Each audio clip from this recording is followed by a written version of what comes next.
Premier argument. La pression de réussir aux yeux de la famille. Qui ressent le plus cette attente silencieuse? Moi,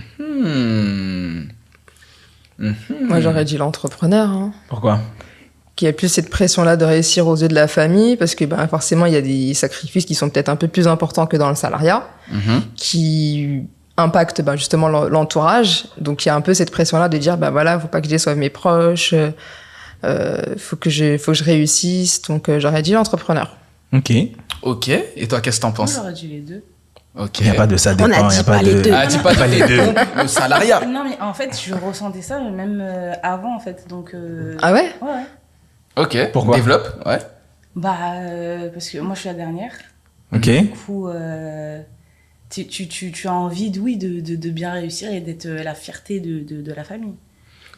Ok, la dernière de la famille. Et pour moi, Oui. réussite, c'est professionnel. Donc, la réussite, Oui. on peut autant réussir en tant que salariat que auto-entrepreneur. Oui. C'est pas Ouais, mais parce le que parcours je suis n'est pas le même. auto-entrepreneur que je vais réussir plus qu'un salarié, par exemple. T'as dit oui, mais le. J'allais dire, ouais, mais je pense que le parcours n'est pas le même. Il y a un peu plus d'embûches, justement, dans l'entrepreneuriat, surtout au départ, pour après, réussir, c'est ce qu'on souhaite, que je pense dans le salariat. Peut-être pour ça que la pression est un peu plus forte de ce côté-là. Ok. Je me permets de rajouter un point qui va peut-être différencier le débat. Hein. Ça dépend, selon moi, d'à partir de quand est-ce qu'on parle.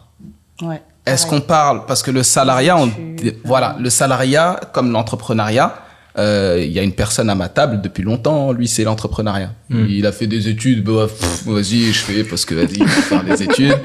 On était au même EIT, on savait même pas. Le mec, il était jamais là. Je balance, jamais là. Et au final, en vérité, c'est toujours dit l'entrepreneuriat. Donc, ça a commencé avant l'entrepreneuriat en lui-même. Ce que je veux dire par là.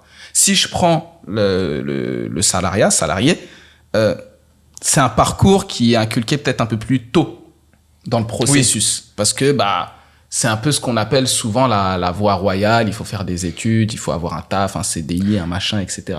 Si je prends ce contexte-là, dans ce que vous êtes en train d'expliquer toutes les deux, c'est, est-ce que ça rebat les cartes un peu ou pas?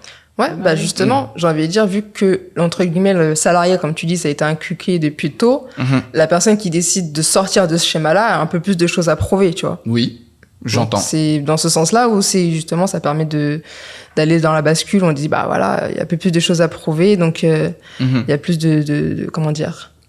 Ouais, il y a plus de risques. Il y a plus de risques, il y a plus de poids qui peut porter sur les épaules, quoi. Ok.